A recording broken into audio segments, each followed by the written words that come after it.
dressed for the day, and I am wearing a shirt from Cato's and Under Armour from Walmart, and just a pair of black leggings and black boots, and getting ready to head out and enjoy my day, having lunch with my sister at the salon, and talk to you on a Rolling Ramble here in a bit. And that's about it for now. I'll catch up with you here shortly. Blessings. Hey guys, welcome to the Rolling Ramble. I knew I wanted to talk about this today.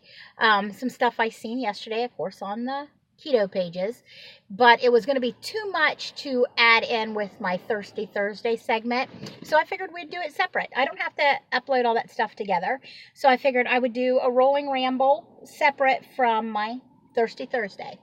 So I was seeing on the pages, again, I call them the keto police, but it doesn't matter what form of dieting, what form of eating, what form of way of life that you're enjoying, you're always going to have people coming on there and telling you you're not doing it correctly. You're not, that's not keto, or that's not vegetarian, or that's not vegan, or whatever you're doing. There's somebody who's a better expert than you. For one, very few of us, and I am not, are doctors. So when we're talking to you about stuff, it's our own opinion. It is what is working for us. And what works for one does not always work for the other. So take what somebody's telling you and then run with it. Go do your own research and see how it's going to work into the parameters that you're setting for yourself.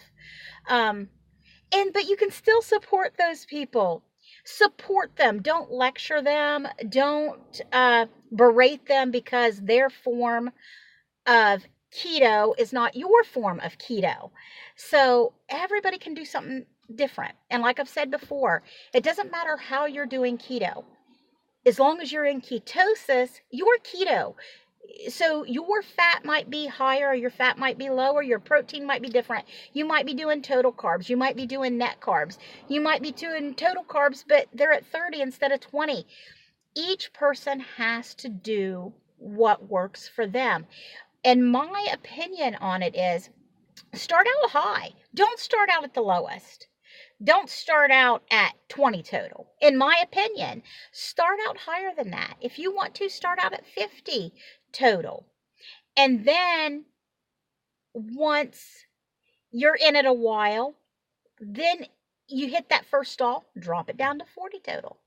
You hit that next stall. So that way you keep having places to go, because our bodies are very, very smart and they learn to adapt very quickly.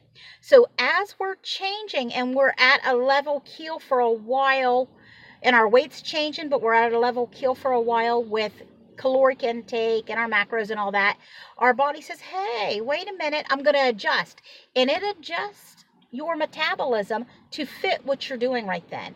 So if you don't give yourself wiggle room, if you don't give yourself a place to play, then you're going to, in my opinion, you're going to nosedive and bottom out very, very quickly. So I'm always of the mindset, start out at the higher end. And as long as it's working, stay there. And when you hit that first plateau, tweak it. Then you hit that next plateau, tweak it by small amounts. It doesn't take much to get our bodies rolling again. But if you start out at the base, your metabolism is going to nosedive down there to meet you. And then where do you got to go? Then that's when you get into that gray area of you got to have a carb up to reset your metabolism. In my opinion, carbs ups are horrible. You have to go through all that crap. You feel like crap. Why do we want to do that to ourselves? Why do we want to feel like crap intentionally? No, in my opinion, start high and work down. So scientifically, they say most people who are not metabolically damaged, if they drop their carbs to 50 a day, slip into ketosis. So start there. And most of us are starting from such a bad standpoint in a dietary requirements. I mean, any tweak we do is going to be beneficial to us.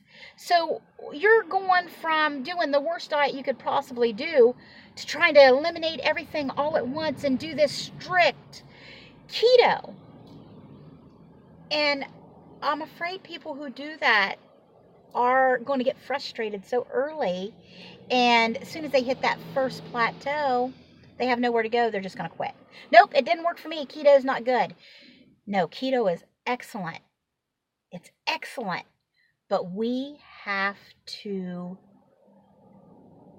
know how to use it.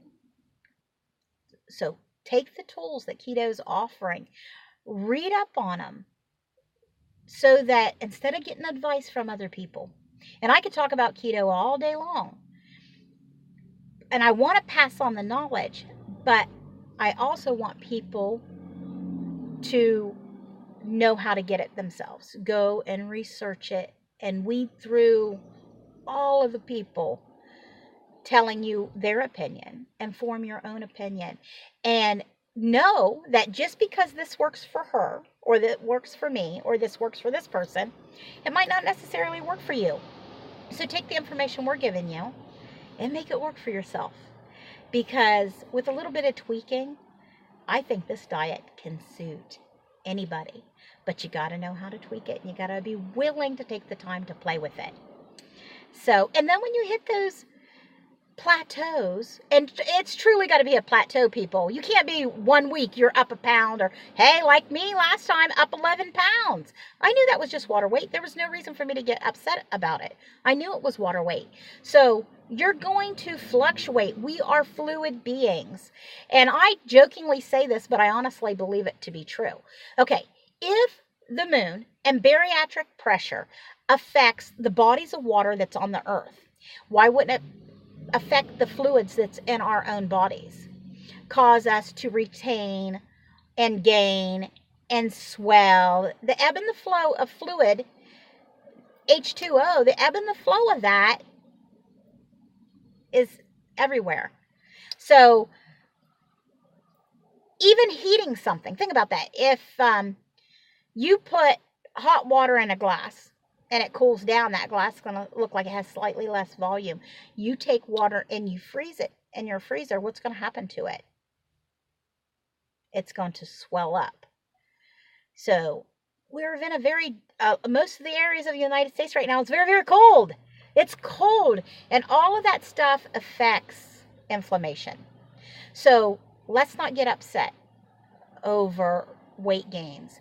And let's be careful over getting too wrapped in the dramatic losses, the dramatic whooshes, because sometimes if too much goes, it's got to be replaced. So I know this is a long rolling ramble, and that's why I pulled over and let it be a sit and ramble because I see so many people on there so frustrated, and you just don't have, you can't reach out to everybody. And then you got other people talking about how stupid. I hate that word. Are you stupid?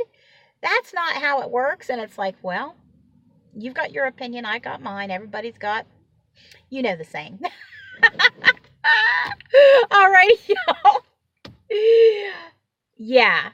Please, take what I'm saying with a grain of salt and listen to your own body. Do what is best for you. Set your levels where they're best for you. That's why I try not to say too much about, oh, this is the perfect ratio, because I don't know what it's going to be for you. And you don't until you get in there and play around. Yeah. And then, like I said, be willing to tweak it. Now, so far, I have not reached a plateau. And a true plateau, and I started to say this earlier, and I don't think I did it. A true plateau is 6 weeks. 6 weeks with no change whatsoever. That's no loss, and that's in weight, and no loss in inches. Because you got to realize sometimes you're not losing weight, but you're losing inches. You're still losing. What's happening is your body's fixing and repairing things.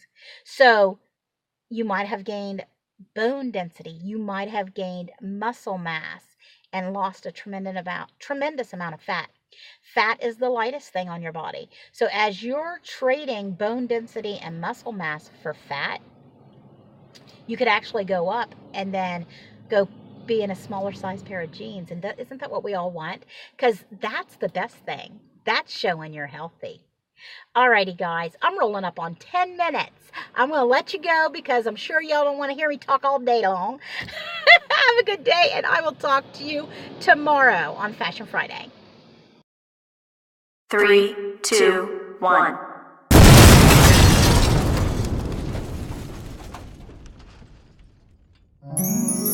Okay, here is my lunch for today. This is a to-go order from a little restaurant here in town called Theo's.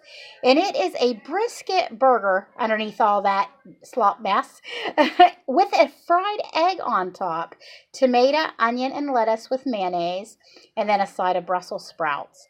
It looks very, very good. It tastes very, very good, even though it looks a little disgusting. Let's get a better picture of that. There you guys go. So this is what I'm having for lunch. And I've had my bullet coffee for breakfast or butter coffee.